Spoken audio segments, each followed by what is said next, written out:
राम राम। आप सभी के अंदर विराजमान मेरे परम पिता परमात्मा को मेरा कोटि कोटि नमन। हमारा सतगुरु सुखराम जी महाराज के ग्रंथ में उपदेश का अंग चल रहा है। उपदेश यानी ज्ञान के आधार पर सतगुरुदेव हमें बता रहे हैं कि संसार में हमें क्या करना चाहिए और क्या नहीं करना चाहिए। ये जीवन पर भी ये सिद्धांत लागू होता है कि चाहे भक्ति मार्ग हो, चाहे राजनीति मार्ग हो, चाहे रामनीति मार्ग हो, या सामाजिक नीति हो, या आपके व्यापार पर हो। ये सिद्धांत सब पर लागू होता है कि जिस कार्य को करने में आपको लाभ नहीं मिल रहा है, सिर्फ हानि हानि मिल रही है, तो उस कार्य को करने से कोई फायदा नहीं। उससे आपका समय भी नष्ट होता है, धन भी नष्ट होता है, और यहाँ तक कि आपकी ऊर्जा भी नष्ट होती है। और भक्ति मार्ग पर तो विशेष तरीके से ये बात लागू होती है कि भाई बहुत कम समय है और बहुत लंबी यात्रा है परमात्मा की, तो थोड़ा सोचकर समझकर और विचार करके चलो। परमात्मा ने बुद्धि दी है तो अंतर से निर्णय करो कि इस आत्मा का कल्याण कैसे होगा। कौन सा ऐसा रास्ता है, कौन सा ऐसा सरल रास्ता है जिस पर चलकर मैं परमात्मा की आसानी से प्राप्ति कर सकूं। क्योंकि अगर भक्ति करते हुए भी आपको परमात्मा की प्राप्ति होती नहीं है तो आप निराश हो जाते हो। जैसे संसार में व्यापार में सिर्फ हानि हानि हो तो मनुष्य अंदर से टूट जाता है और उस अंदर से निराश हो जाता है और फिर उसका किसी बात में मन नहीं लगता है।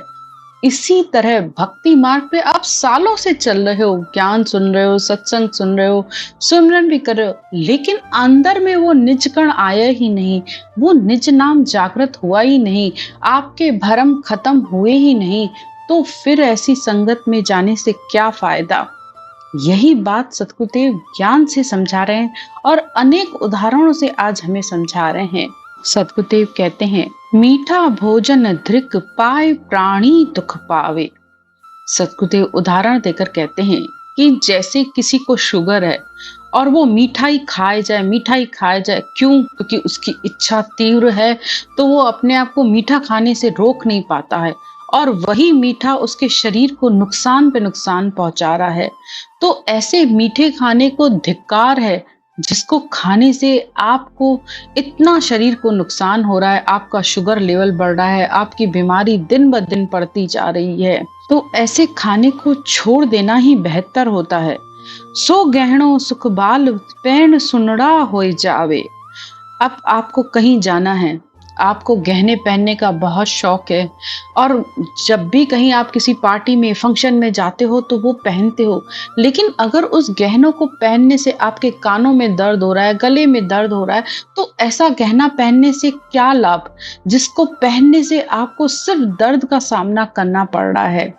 और ऐसा कपड़ा भी पहनने से क्या फायदा, जिस कपड़े को पहनने से सर्दी का मौसम है लेकिन आपकी सर्दी नहीं भाग रही है। या आप किसी को कोई ऐसी चीज दान में दे देते हो, ऐसा कपड़ा आपके काम का नहीं है, आपने सोचा मैं किसी और को दे देता हूँ, मन में ये सोच रहे हो कि मैंने दया करके किसी को दिया, लेकिन ऐसी दया किस काम की जिससे सामने वाले का भला ही नहीं हुआ, ना उसकी सर्दी मिटी ना उसकी ठंड मिटी, तो उस बेचारे के लिए वो किस काम का। ये आपकी दया नहीं है, न ही कोई आपका ये धर्म या पुण्य कहलाता है। अगर आपके अंदर दान की अगर इतनी ही इच्छा है तो चीज वो दो जो सामने वाले को भी काम ना है।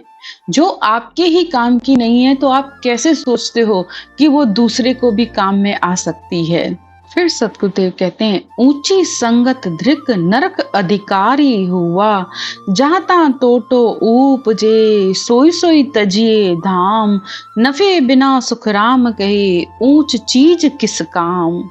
जिस संगत में जाने से मनुष्य के नरकों का दुख न मिटे, उसका अधोगति अवगति लख 84 का जो दुख इस आत्मा को जन्म मरण का दुख लगा हुआ है, अगर उसका वो ही नहीं मिट रहा है तो ऐसी संगत में जाने से क्या फायदा, क्या मिल जाएगा आपको, बल्कि आप और अंदर से दिन ब दिन निराश होते जाते हो और यही सोचते रहते हो कि पता नहीं परमात्मा मुझे मिलेगा कि नहीं मिलेगा। संसार में भी कोई काम किया जाता है तो बड़ी बुद्धि लगा के करते हो कि इससे मुझे लाभ मिलेगा या मुझसे मुझे इससे हानि मिलेगी, और जिसमें आपको लाभ होता है, फायदा होता है, आप वो काम करते हो। तो क्या भक्ति मार्ग पर चलते हुए आप ऐसा नहीं कर सकते?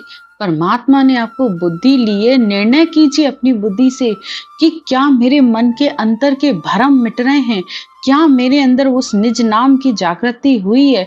क्या भक्ति का भेद आपको सही मिला है, या अंतर में वो सत्शब्द रूपी परमात्मा आपके अंदर प्रकट हुआ है, उस ब्रह्म के आपको दर्शन हुए हैं?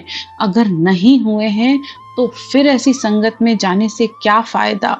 जहाँ जहाँ तोटो उपजे सोई सोई तजिए धाम।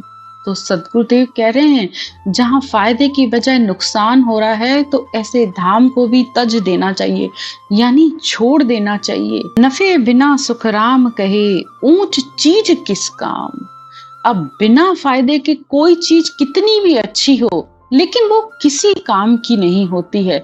चाहे वो कितना भी आपको अच्छा लगा हो, आपके मन को अच्छा लग रहा हो, लेकिन वहां जाने से कोई फायदा नहीं है। संगत ऐसी होनी चाहिए जिसमें इस आत्मा का कल्याण हो। सतगुरुदेव तो बार बार एक ही बात कहते हैं, सौदा कर चला जीव सौदे भरत खंड में आया, कैयक कर गया लाभ कमाई कैयक मूल ठगाया। अरे परमात्मा ने तुम्हें मनुष्य शरीर दिया, उसमें ये आत्मा भी बिठाई कि जाओ इस संसार में और संतों का संग करके अपनी इस आत्मा का कल्याण करो। लेकिन कुछ तो इसका भला कर देते हैं, इस आत्मा को 84 के चक्कर से छुड़ाकर इस आत्मा को परमात्मा में मिलाने का कार्य करते हैं।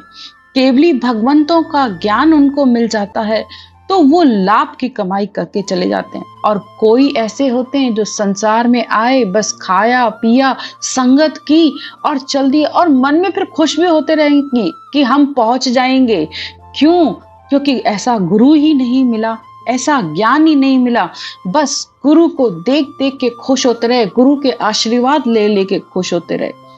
तो गुरु के आशीर्वाद से आपका भला नहीं होने वाला। जब तक बैठ के खुद भजन, खुद सिमरन नहीं करोगे, तब तक ये शब्द ब्रह्म वैराट से तुम्हारे अंदर नहीं आने वाला है। इस बात को आप गांठ बांध लो कि किसी दूसरे के कहने से तो वो कभी भी नहीं आने वाला है। और फिर परमात्मा को दोष देते रहते हो कि हे परमात्मा तू मुझे मिला ही नहीं, मैंने तो भक्ति की लेकिन तू नहीं मिला। जिद। और फिर ऐसे लोग कहते भी हैं कि अरे कुछ नहीं होता है, ये भक्ति किसी काम की नहीं है, परमात्मा नहीं मिलता है। तुमने किया किसका संग? अपने मन और विचारों का संग किया कि ज्ञान के कहे अनुसार चले या ज्ञानी के कहे अनुसार चले? सिर्फ ज्ञानी के कहे अनुसार चलोगे तो ये ज्ञान तुम्हारी बुद्धि पर बैठेगा ही नहीं। जो ज्ञान बोल रहा है, ज्ञान ग्रंथ सांभ लो। सतगुरुदेव कहते हैं कि ये जो मैं ज्ञान छोड़ के गया हूँ, इस ज्ञान को पढ़ो, सुनो और इसके भेद और विधि को धारण करो, तो जैसे मैं पहुंचा हूँ तुम भी पहुंच जाओगे। कितना साफ शब्दों में वो बार बार ये कह रहे हैं कि भाई मैं भी नहीं पहुंचा सकता, लेकिन ये ज्ञान तुम्हें जरूर परमात्मा से मिला देगा। तो थोड़ा तो बुद्धि को लड़ाओ कि क्यों अपने आप अपने श्वासों को ऐसे गंवा रहे हो, क्यों व्यर्थ में समय गंवा रहे हो और फिर रोते रहते हो। सतगुरु पे माया चढ़ी सो तो चढ़ गई राम, बाकी की गई बेकाम।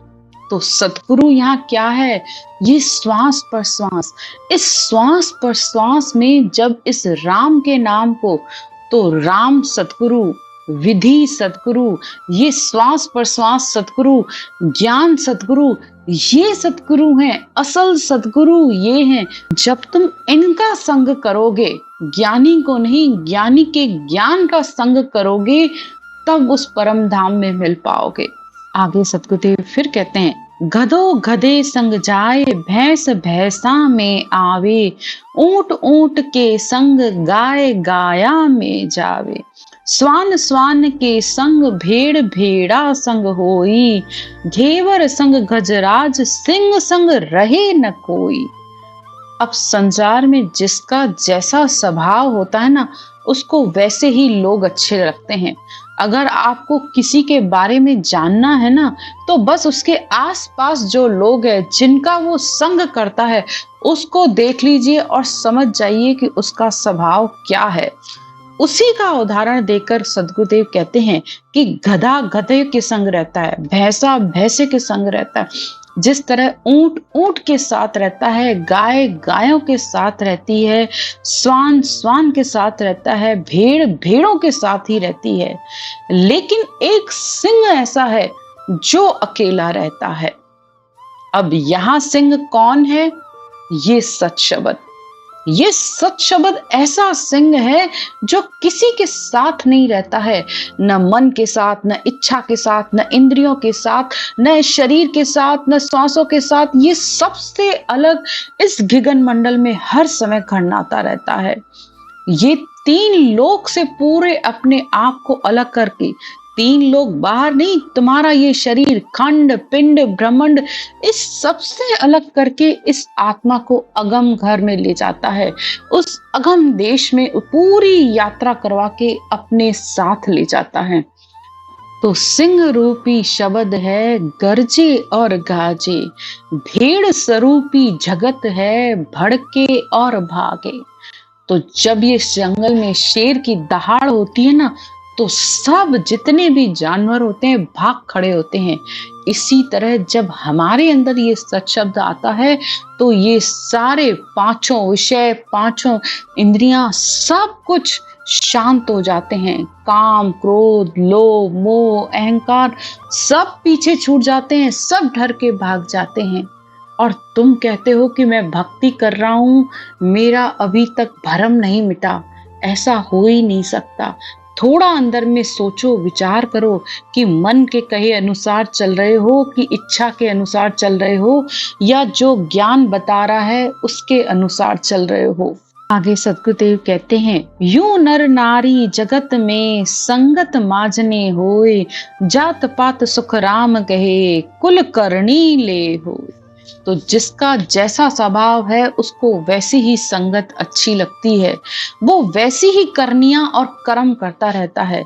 अगर वो झूठा है और अंदर में झूठ और कपट भरा है, तो उसको संगत भी अच्छी लगती है। चोरों को चोरों की संगत अच्छी लगती है। जिसको निंदा चुगली करने की आदत होगी ना, वो वैसे ही लोगों के साथ रहेगा। इसी तरह सदगुरुदेव ज्ञान से निर्णय करके बता रहे हैं कि गुरु और शिष्य का भी क्या धर्म है। गुरु तो उलट चढ़ावे गगन में, शिष्य तन मन अर्पे दोए। तो जैसे पिता का धर्म संसार में होता है पुत्र का पालन पोषण करके उसे बड़ा करना, उसी तरह पुत्र का धर्म है कि समय आने पर अपने माता पिता की सेवा करना। और एक इसी तरह गुरु का धर्म ये है कि वो अपने शिष्य को सारे चक्रों का, सारे ज्ञानों का सार बताए और सब ज्ञानों का निर्णय करके ये बताए कि किस ज्ञान से इस आत्मा की यात्रा पूरी हो सकती है। उसे 6 आगे के कवल, 3 पीठ के कवल, 3 सिर के चक्र, सबका ज्ञान बताकर उसे उस गगन मंडल में उलट कर चढ़ने का ज्ञान दे। और शिष्य का भी ये धर्म है, सिर्फ गुरु के बताने से कुछ नहीं होने वाला, लेकिन शिष्य का भी धर्म है कि वो उस ज्ञान को पूर्ण समर्पण के साथ अपनाए। अगर वो नहीं करेगा तो फिर वो भी नहीं पहुंच पाएगा। फिर तो वही हो जाएगी बात, गुरु लोभी शिष्य लालची, दोनों खेले डाव। अब गुरु को ये कि मेरे चेले बन जाएं और शिष्य को ये कि मेरे को सिर्फ आशीर्वाद मिल जाए तो मैं पहुंच जाऊंगा, तो दोनों की आशा झूठी है। दोनों मन से आशा लगाए बैठे हैं, एक लोभी है, दूसरा लालची है। तो इसलिए अपने आप अंदर झांक के देखो कि तुम कर क्या रहे हो। और फिर ऐसे गुरु के लिए सदगुरुदेव ये भी कहते हैं, झूठे के गुरु संग ही झूठा ही शिष्य जाए। तो ऐसा नहीं है कि सिर्फ गुरु ही गलत होते हैं, तुम भी गलत हो, क्योंकि तुमने भी अंदर में इतना लालच भर रखा है अपने लिए कि बस गुरु को देख के खुश होना है। गुरु ज्ञान क्या कह रहा है तुम्हारी वहां तक समझ नहीं आती है, गुरु को देख देख कर रोते रहते हो। अरे भाई, वो उसको देख के तुम्हें क्या मिलने वाला है? हाँ, उसने तुम्हें रास्ता बताया, उससे प्रेम करो, उसको धन्यवाद दो। रास्ता बताने वाले को हमेशा धन्यवाद कहा जाता है, लेकिन उसमें भी ताकत नहीं है कि वो तुम्हें पहुंचा सके। तुम्हारा भजन, तुम्हारी करनी, तुम्हारा सिमरन, तुम्हारा नाम जप सब तुमको करना पड़ेगा, तब तुम उस परमात्मा से मिल पाओगे। इस तरह सतगुरुदेव ने हमें अनेक ज्ञान की बातें बताकर ये समझाने की कोशिश कर रहे हैं कि संसार में क्या करना चाहिए, क्या नहीं करना चाहिए। आज की चर्चा यहीं तक। राम राम।